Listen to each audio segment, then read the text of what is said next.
कवि के भाव आए कि अमानवी कृत कब तक सहेगी,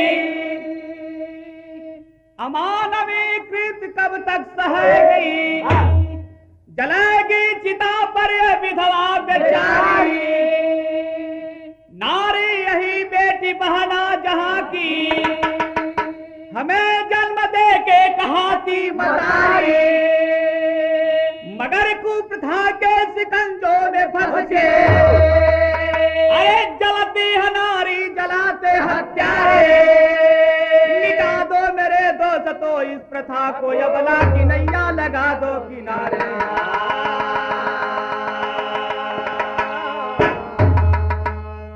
बाबूजी वही नारी है जो कि हम लोगों को जन्म देकर मतारी कहती है, वही नारी को जलाया जाता है। लेकिन गजल के भाव से मिले आए हाँ कि आए खुदा तू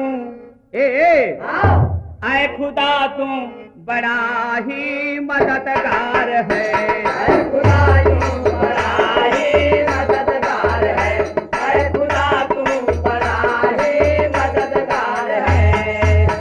तो मेरी बिगड़ी हो मेरी बिगड़ी बनाना तेरा काम है, बिगड़ी बनाना तेरा काम हो, मेरी बिगड़ी बनाना तेरा काम है, ऐ खुदा तू बड़ा ही मददगार है। यही भाव से कब लिखने गाना के भाव में एक घटना बाय ग्राम देवराला जिला सीकर राजस्थान। आप लोग क्या समझ गए? ग्राम देवराला जिला सीकर राजस्थान। बात वही की बात, गाना का भाव वही बात कौन कि आए पपीहरा, आय हाय हाय कि आए पपीहरा तुझे तो न पानी मिला, आए पपीहरा तुझे तो न पानी मिला, आए पपीहरा तुझे तो न पानी मिला।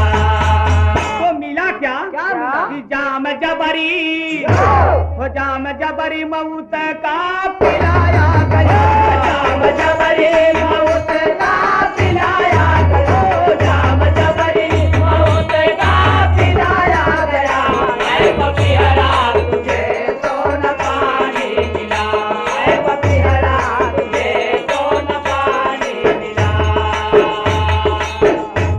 ऐ पपीहरा तुझे तो न पानी मिला, जाम जबरी मौत का पिलाया गया। पपीहरा को पानी न मिला, जाम पिलाया गया। आय हाय है क्या लिखे कवि कि पहला गम था अरे पहला गम था पिया भय परदेसिया, पहला गम था पिया भय परदेसिया, पहला गम था पिया भय परदेसिया। दूसरा तो सितम तुझ पर ढाला गया, दूसरा तो सितम तुझ पर ढाला, दूसरा तो सितम तुझ पर ढाला गया, गम का पिया है परदेसिया, गम का पिया है परदेसिया। भारत में सबके खातिर आजादी है, कि भारत में सबके खातिर आजादी है, मगर नारी बेचारी काट की सजादी है। राजस्थान जिला सीकर का फसाना है, ग्राम देवराला राजपूतों का घराना है। ए बाबूजी दुल्हन बन रूप कवर मैं कैसे ससुराल गई, मिला मल मीत माल सिंह कली खुशाल भई, रहे न जोड़े दोनों शिक्षित कुछ ना बेवरा था, ससुर सुमेर पुष्पेंद्र छोटा एक देवरा था। लेकिन दुर्भाग्य कि सितंबर 4 1987 काल हुई, सितंबर 4 1987 काल हुई, आसमां कांप गया धरती भी बेहाल हुई, आसमां कांप गया धरती भी बेहाल हुई, आसमां कांप गया धरती भी बेहाल हुई, और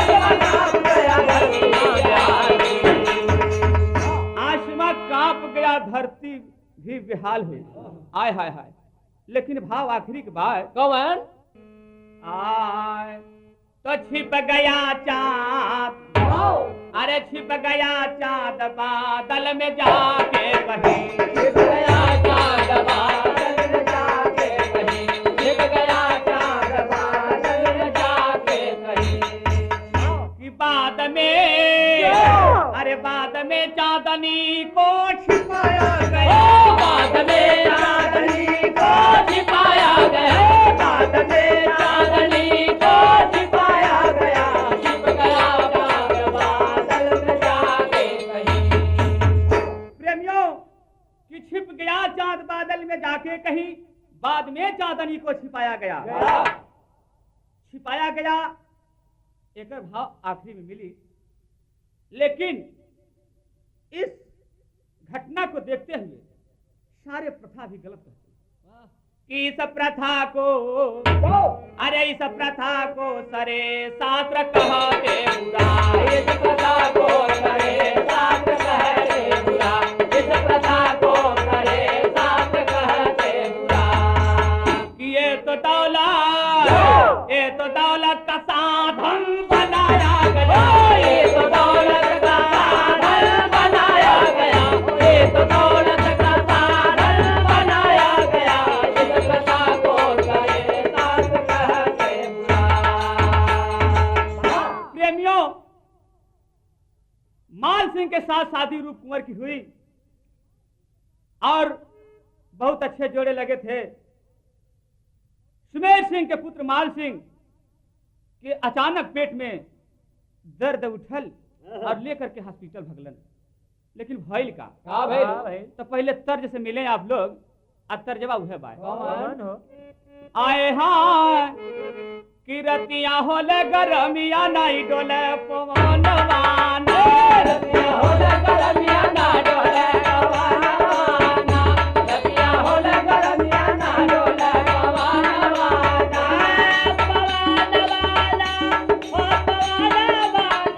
रतिया होले गरमिया ना डोले पवनवाना, रतिया होले गरमिया ना डोले पवनवाना। कब गर्मी लागे काहे ना डोले। एक नौजवान अपन दुल्हन एक नौजवान अपन दुल्हन गौना करा के लेलन आ सुहाग रात मनावे खातिर घर में घुस गईलन। जब घर में घुस गईलन तो मारे गर्मी की मारे न मारे गर्मी की मारे उनसे रही न जाए। देहात रहल का हो। हाँ तो जे वही कमरा के अंदर घुसलन ते वही निकल के बाहर चली लन, आके लेके गुद्दर हो गई रहे आ दुआरे पर सुत गईलन। दुल्हनिया निकलल धीरे धीरे क्षमा छम क्षमा छम क्षमा आयल के कहो हे काहे निकर के बहरवा चलेगा तो कहे कि ना जनती कि ना कहे कि मारे गर्मी के माले रहना याद बा, तब कहे रतिया होले गरमिया नहीं डोले पवनवाना, रतिया होले गरमिया नहीं डोले पवनवाना, रतिया होले गरमिया नहीं डोले पवनवाना। तो दुल्हनिया कहे कि दो गो बेनिया मंगई में आ दू गो बेनिया मंगई में आ तुह का गोदिया सुतई में, एक गोदी नवा डोलई में एगो रतिया ना, एगो दीनवा डोलई में एगो रतिया ना, एगो दीनवा डोलई में एगो रतिया ना। तर्जवा से कब लिखले गाना के भाव में का बात हाय हो आए मोर रामा कि सरिता भरी नहीं पर खो गईल सोनवाना, सरिता भरी नहीं पर खो गईले समानवाना, सरिता भरी नहीं पर खो गईले समानवाना। सरिता के पेट ना भरल सावन खो गई। अरे बारे भाव दुर्भाग्य कि माल सिंह के पेट में धीरे धीरे दर्द उठल। माल सिंह के पिता सुमेर सिंह लेकर के हॉस्पिटल में भगलन। लेकिन भइल का भइल कि माल सिंह के दर्दिया हो माल सिंह के दरिया अब व्यापल पेटवाई में मर दिया तो जाके अस्पताल में तज दिहल परनवाना जाके अस्पताल में तज दिहल परनवाना जाके अस्पताल में तज दिहल परनवाना परनवाना हो परनवाना जाके अस्पताल में तज दिहल परनवाना जाके अस्पताल में तज दिहल परनवाना। बाबूजी जब हॉस्पिटल में ले गए, हॉस्पिटल के सर्जन चेक करते करते माल सिंह दम तोड़ के चल दिए। अब इधर देखें, माल सिंह के घर खबर पहुंची कि माल सिंह का अंतिम काल हो गया। तो माल सिंह के पूरे परिवार शोकित में हो गए। इधर बाबू शोकित में डूब गए और महतारी के छाती पर वज्र गिर गए। गवने की दुल्हन बिलक बिलक की रोवे तब भाव बाय कौन आए हाँ अरे मोर रामा हो अरे रोवनाई हारावा के लोग सखिया अरे रोवनाई हारावा के लोग सखिया विधवा करौला सैया बदरी में रोवनाई हारावा के लोग सखिया विधवा करौला सैया बदरी में रोवनाई हारावा के लोग सखिया विधवा करौला सैया बदरी में। इस तरह तरी लेकिन गाना के भाव से मिले कि माल सिंह की दुल्हन बिलक बिलक रोती है और कहती है क्या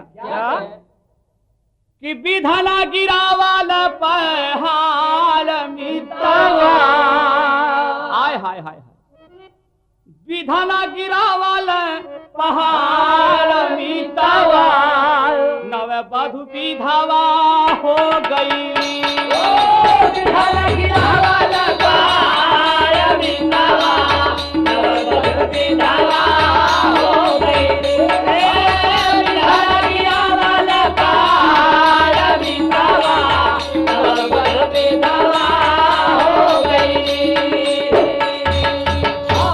कि तीन रात दिहला सुख है सजना से जारिया कि जनली न बोर देव धारा में निवरिया आज प्रभु इना जनली कि नाव ले जाके बीच धारा में डुबाई देबा तीन ही रात सुहाग से मिलल हाय हाय हाय हाय कि तीन रात दिहला सुख है सजना से जारिया जनली न बोरी देव धारा में निवरिया अरे कैला जवानिया में रायण मितवा नव बधु विधु हो गई। ए बाबू लेकिन पति के शोक में रूप कुंवर बेहोश हो जाती है कि सजना के शोक में बेहोश हुई बाला अरे इतना में सोर हुआ पूरा देवरा इतना में सोर हुआ पूरा देवरा इतना में सोर हुआ पूरा देवरा हो गया सगारा वापस साल मितवा नव बधु विधवा हो गई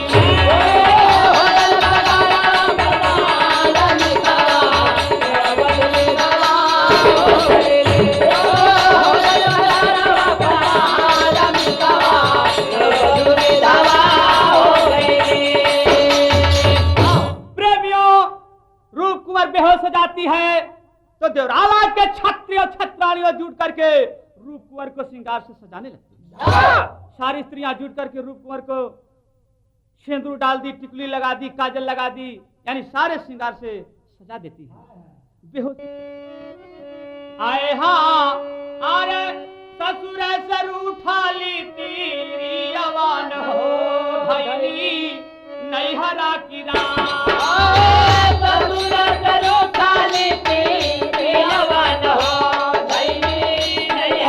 करा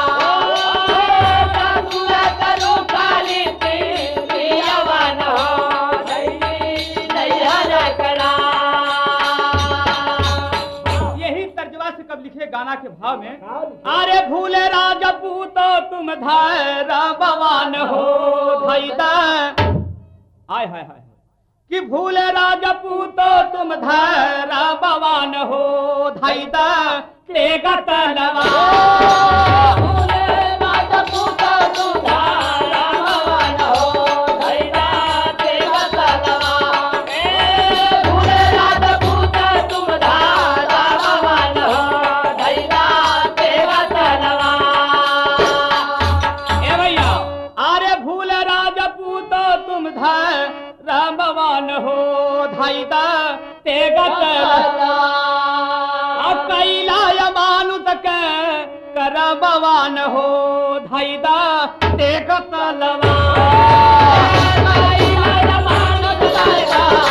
भवान हो धैदा तेग तलवा भवान हो धैदा तेग तलवा। यह कवि को लिखना क्यों पड़ा कि देवराला के सभी जुट करके और यही बोले कि रूपवर सती होगी होना चाहती है, लेकिन में भेद रहल बाबूजी कि झूठा या फवाह फए लाए बदकार हो झूठा वह तो होने वाली नहीं थी क्योंकि तो बेहोशी हालत में थी, लेकिन झूठे ही अफवाह फैलाए कि झूठा या फवाह फए लाए बदकार हो अब पति साथ साथी हो खल चाहे बहुनार हो पति संग साथी हो कल चाहे बहुनार हो पति संग साथी हो कल चाहे बहुनार हो अरे भाई ला सुमेर सिंह भगवान हो धैदा ए हाय हाय ऐसे नौजवानी अवस्था में रूप कुंवर को जबरदस्ती सती बनाने के लिए आवाज लगाया गया।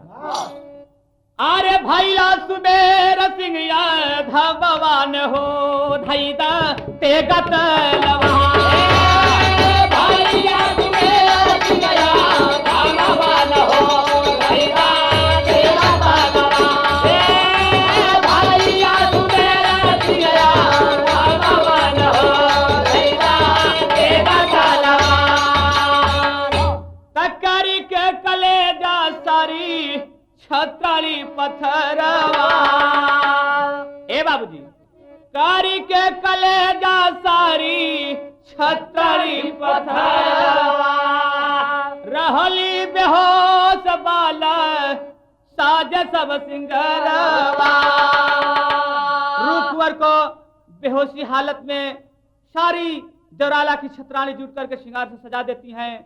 जब होश होता है तो देखती कहती हाय हाय हाय यह कैसे मैं सजी हुई अरे होश हुआ जानी कुल भगवान हो धैदा तेगा तलवा होश हुआ जानी कुल भगवान हो धैदा तेगा तलवा होश हुआ जानी कुल भगवान हो धैदा तेगा तलवा। को जब सजा देती है रूपवर होश की हालत में आती है देखती है श्रृंगार से सजी की हाय हाय हाय हाय हाय ये कैसन अरे हमार तो दूल्हा खत्म हो गई तो दुल्हन बनावल जाता है ये देख करके रूपवर चकित में हो जाती है। आवाज मिलता है कि सती माता की जय सती माता की यह सुनकर के रूपवर कहती है तो मुझे जबरदस्ती सती बनाया जा रहा है, लेकिन रूपवर बाबूजी कुछ कह नहीं सकती है। यही सोचती अगर कह देती हूँ तो यही लोग कहेंगे कि पति के साथ सती नहीं होना चाहती है, लेकिन अपना जान लेकर के भक्ति है तर्जबा विदेशिया भाव से आए हाँ जैसे कसैया के हथवा में गैया अरे थर थर कांपन परनवाए बाबूजी। कवि भाव दिए कि जैसे कसाई के हाथ गाय को बेच दिया जाए और गाय कलपती चली जाती है, कोई पुकार सुनने वाला नहीं होता है बाबूजी, उसी तरह से वहां रूप कुंवर का कोई पुकार सुनने वाला नहीं था। तब वही से भवानी रानी रूपक वर का पिरामा अरे भूसवा में भागी लेके जनमाए बाबूजी। वह जान लेकर के भक्ति है, एक भूस वाले घर में सोची कि भाग करके जान बचा लूं ताकि पति के साथ सती न हो सके। अपना जान बचाने के लिए भक्ति है, लेकिन करते हैं क्या क्या किए? पपिया पकड़ी लाए जबरी भवानी आके अरे छत्री का सिखावा झूठा सनवाए बाबूजी।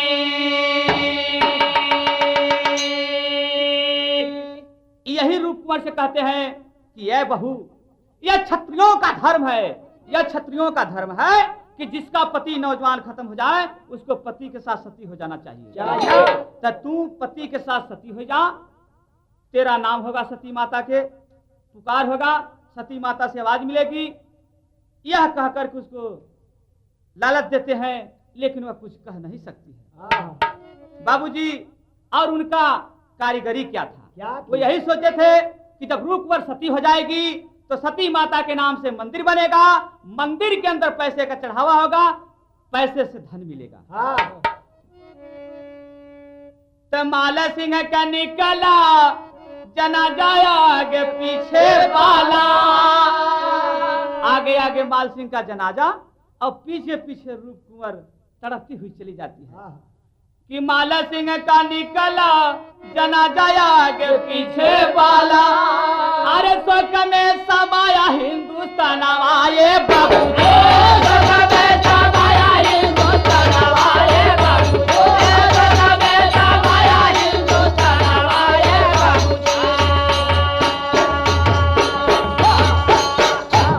बाबूजी जब रूप कुंवर अपने पति के साथ चल देती है, इधर कवि को देना पड़ा कि हिंदुस्तान पूरा शोकित में डूब गया। तो टेरी का भाव मिला कैसे? अरे बापू का राम राज रो बड़ा हो, अरे बापू का राम राज रो दिया तो काला काला बड़ा हिमालय के सर का कप्तान, बापू का राम राज रो दिया, काला बड़ा हिमालय के सर का कप्तान, बापू का राम राज रो दिया, काला बड़ा हिमालय के सर का कप्तान, बापू का राम राज रो दिया।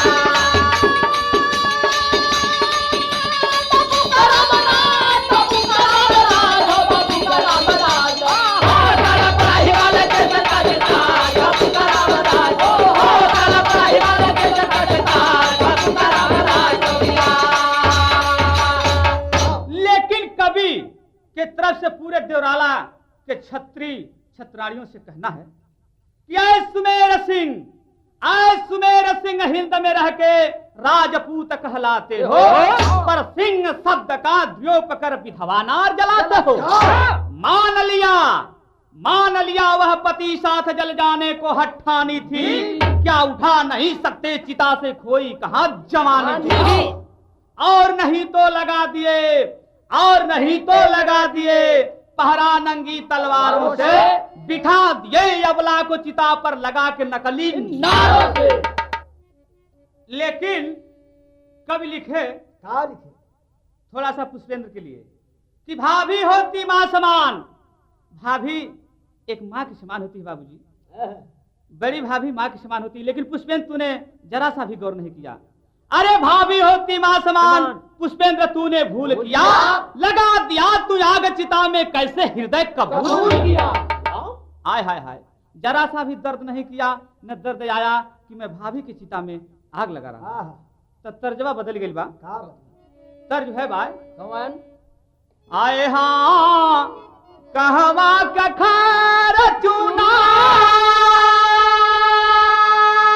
अरे कहवा कपान कहवा कटी कूली, हो कहवा कटी कूली, रवा मर हो जान कहवा कटी कूली, रवा मर हो जान कहवा कटी कूली, रवा मर हो जान।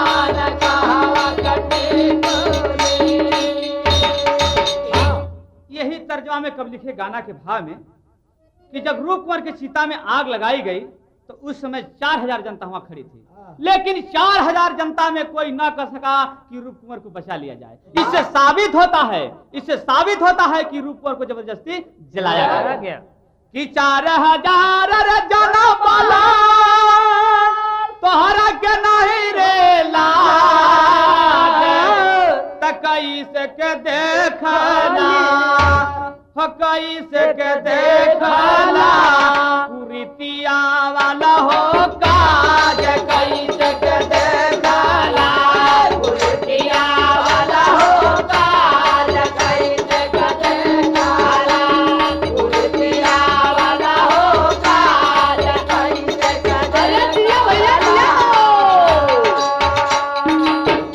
कि विधवा रे बहनिया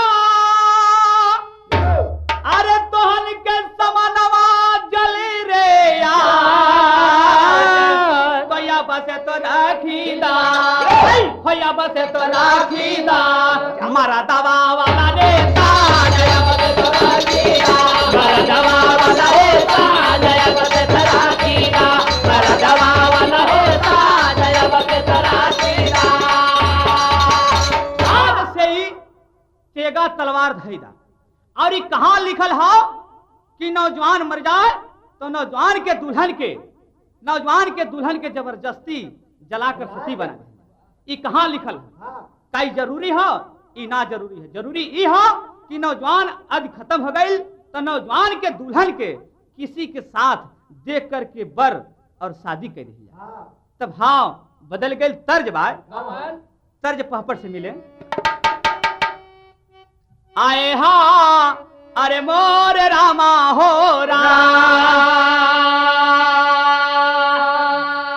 अरे पढ़ी लिखी हो करके किया नदानी तू भी रूप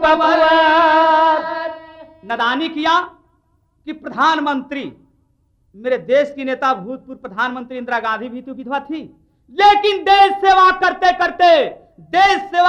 करते वीर गति को प्राप्त करी। तो क्या रूप कुंवर तू अगर जीवित रहती तो नहीं कुछ कर सकती? शिक्षित होकर के तूने भूल की तो कवि को लिखना पड़ा। क्या लिखे? को लिखना पड़ा। क्या लिखे? को लिखना